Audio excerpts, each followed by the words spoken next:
Olá, pessoal do sexto ano, aqui é o professor Fernando Rosário de Souza para fazer uma breve revisão para a AV2 do primeiro bimestre. Então, nessa AV2 do primeiro bimestre, caem dois grandes assuntos: a introdução à história e a pré-história. Vamos ver o que vocês estão lembrando de introdução à história? Primeiro, a gente precisa saber que história é a ciência que estuda o passado da humanidade.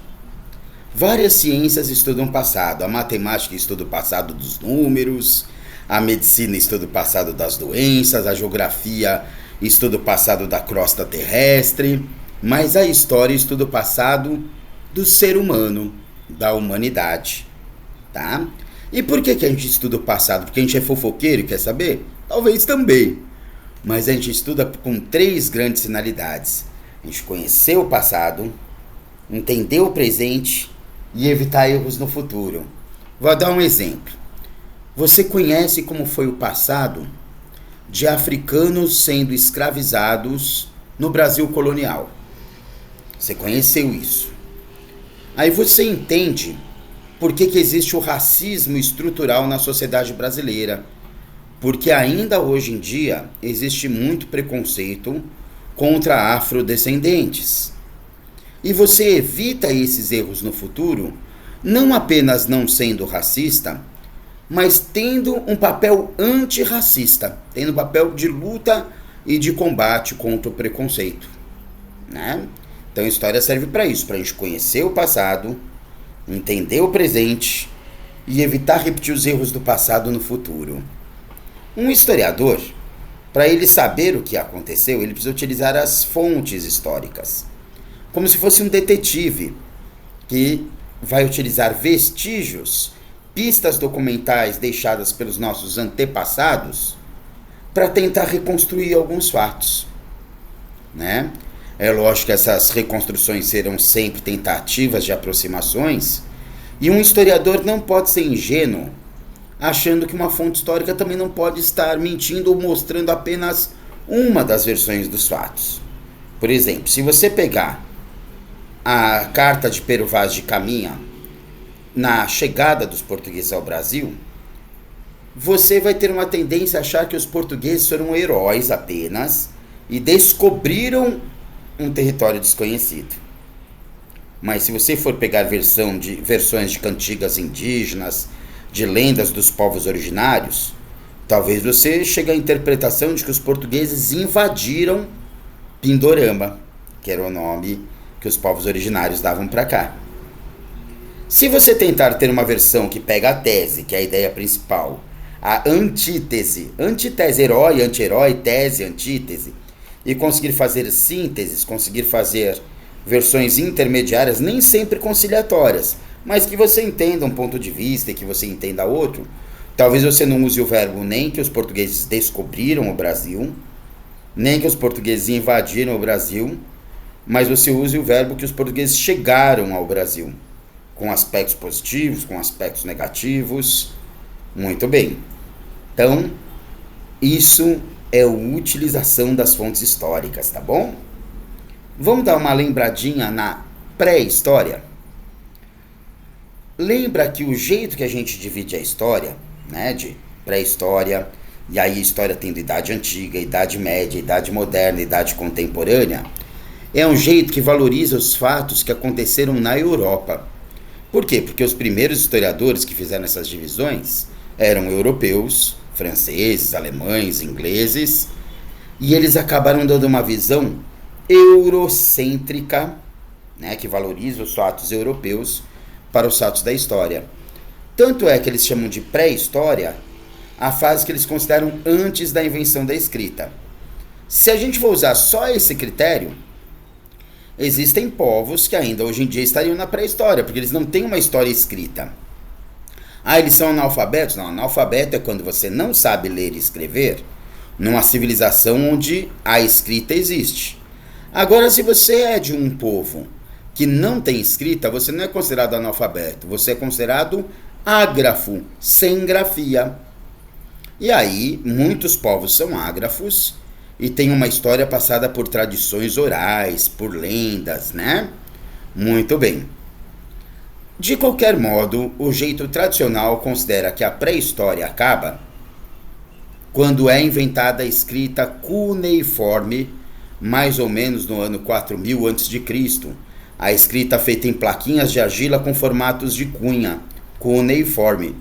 Não é falar, eu faço a escrita cuneiforme, sempre que eu estou cuneiforme do coque e escrevo, eu faço a escrita cuneiforme. Não, não é isso.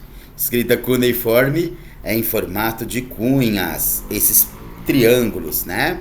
Uma espécie de triângulos inclinados, setinhas. Muito bem. Então a gente vai falar que a pré-história é a fase do surgimento do ser humano até a invenção da escrita. Ô professor, mas como que surgiu o ser humano? Então, este é um grande ponto polêmico e a gente falou no item anterior que história é a ciência que estuda o passado da humanidade. Existem explicações para o surgimento do ser humano que não são só científicas. E eu não estou falando que a ciência é melhor nem pior do que a religião, do que a fé. São campos diferentes do conhecimento. Quando a gente fala de religiosidade, para aqueles que querem exercitar, ter uma religiosidade, a gente está falando de um sentimento de amor entre os seres humanos, entre o ser humano e uma força maior, entre uma força maior e o ser humano, que a maioria das religiões chamam de Deus. E para falar de amor, é melhor usar linguagem científica do que linguagem... Desculpa, para falar de amor, é melhor usar linguagem poética do que científica. A não ser que você, o fruto do amor, seja uma pessoa muito nerd, assim, mas acho que mesmo assim, para falar de amor é melhor poesia, né? Se você olhar para alguém que você ama e falar assim, olha, quando eu te vejo, meu coração dispara de alegria. Não é uma linguagem científica, é uma linguagem poética, mas que está cheia de símbolos, está cheia de sentimentos. Vai ficar muito estranho você se dedicar para alguém, né? Declarar para alguém, falar, olha, quando o estímulo visual óptico de sua imagem adentra a minha retina, atingindo o nervo óptico, levando estímulos elétricos pelas sinapses neurais até o neocórtex frontal, a adrenalina é liberada em minha corrente sanguínea, fazendo o meu miocárdio, meu músculo cardíaco, entrar em sístole e diástole acelerada. Então ela quer, né? Assim, a não ser que a pessoa seja muito cientista, acho que não vai mexer tanto com os sentimentos dela. Então, a visão do criacionismo é quando você enfatiza a visão religiosa, a visão simbólica, dizendo que Deus criou o ser humano na versão judaico-cristã a partir do barro. E quando você usa o critério científico evolucionista, você fala que o ser humano veio de um primata primitivo, assim como os macacos. Não é que o ser humano veio do macaco, senão a gente tinha que esperar cada macaquinho virar um ser humano, né? Tanto o ser humano, quanto o chimpanzé, quanto o gorila vieram de um primata que não existe mais da pré-história e foram sofrendo evoluções consecutivas, segundo a teoria de um cientista chamado Charles Darwin. Então, evolucionismo ou darwinismo. Professor, qual dos dois está certo? Os dois podem estar certo, um utilizando a linguagem poética, o outro utilizando a linguagem científica. Como no estudo da história a gente estuda a ciência, a gente vai valorizar o discurso científico, não querendo dizer que o discurso religioso está errado, é um outro jeito de entender a realidade, tá bom? Muito bem. Então, a gente já viu que pré-história, pela definição eurocêntrica, é a fase do surgimento do ser humano, né? O australopiteco, o primeiro tipo humano, que tinha polegar opositor, caixa craniana maior. Depois nós temos outros tipos que podem ter convivido junto, inclusive. Não precisa um tipo acabar para o outro começar. Então, temos o Homo habilis, que é aquele que tem habilidade na mão.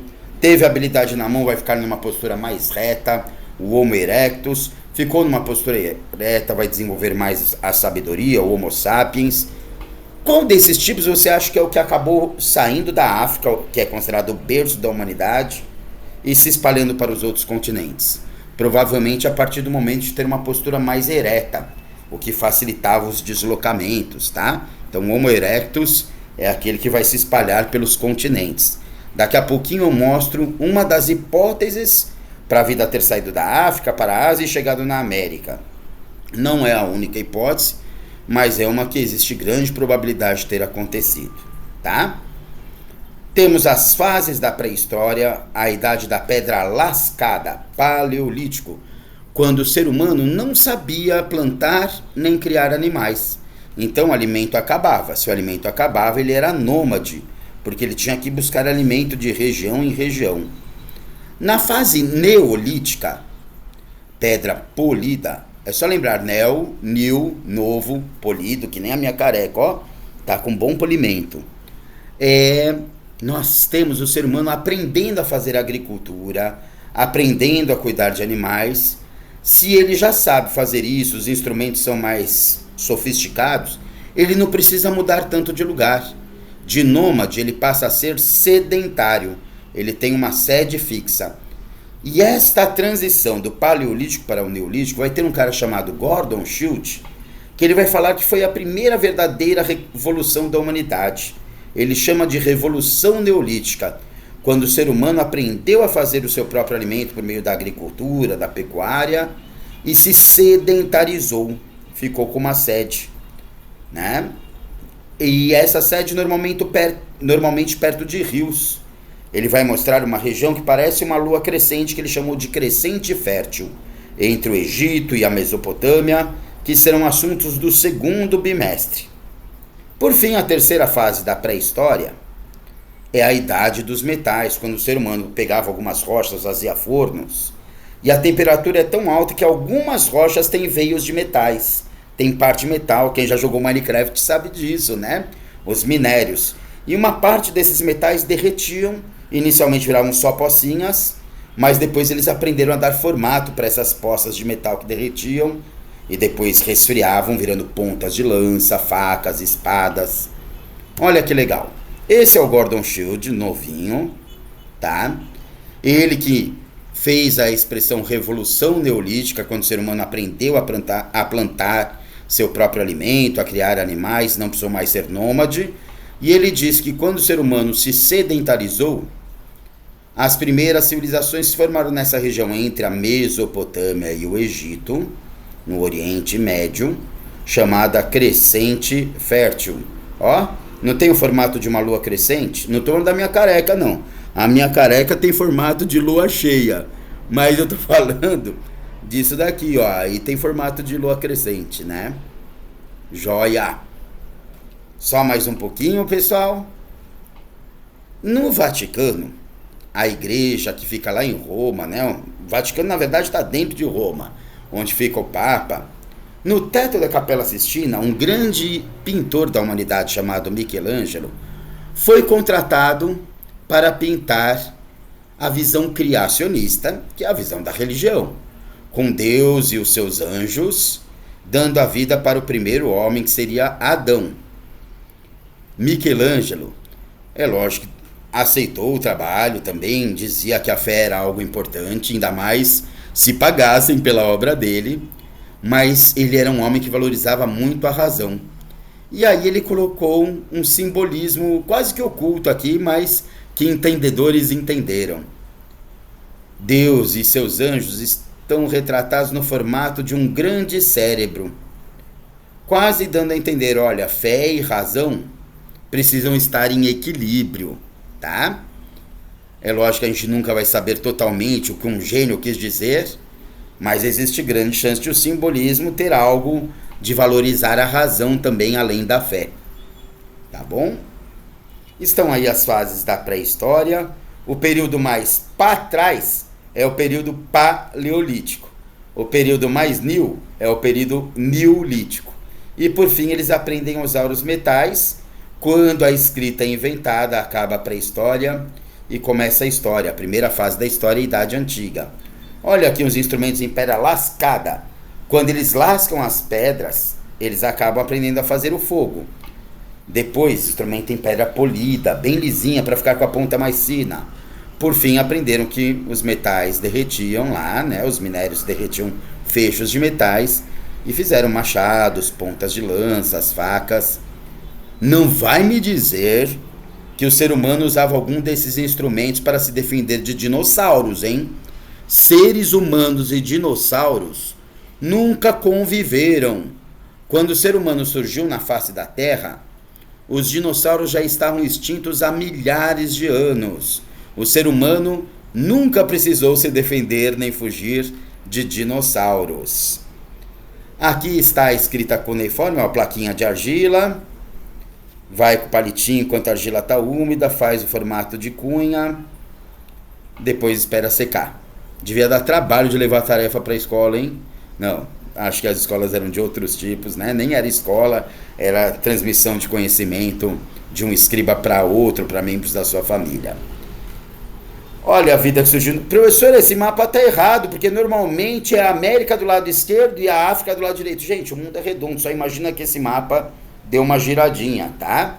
Então a vida que surgiu na África, conforme o ser humano vai virando Homo erectus, vai se espalhando, chegando para a Europa, para a Ásia e vem aqui para a América. Ô, professor, de São Jesus para caminhar sobre o mar? Não, não é isso. Lembra que por volta de 12.000 a.C., aqui estaria congelado, um lugar chamado Estreito de Bering. Então é como se tivesse formado uma ponte de gelo. Para quem já assistiu a Era do Gelo, é exatamente dessa época.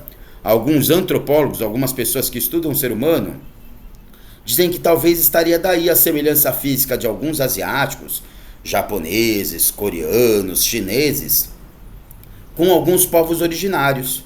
Cabelo bem preto e liso, olhos puxadinhos, pouco pelo corpo. Dizem que é justamente dessa transição da Ásia para a América. Mas isso, é lógico, precisaria de mais confirmações. Olha aí, aquela região aqui dando zoom, ó, essa região aqui, ó,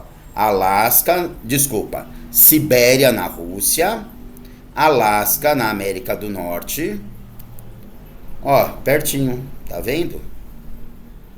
Pertinho assim, modo de dizer, não dá pra ir muito fácil, mas estando congelado, dá pra caminhar por cima, dava pra caminhar por cima.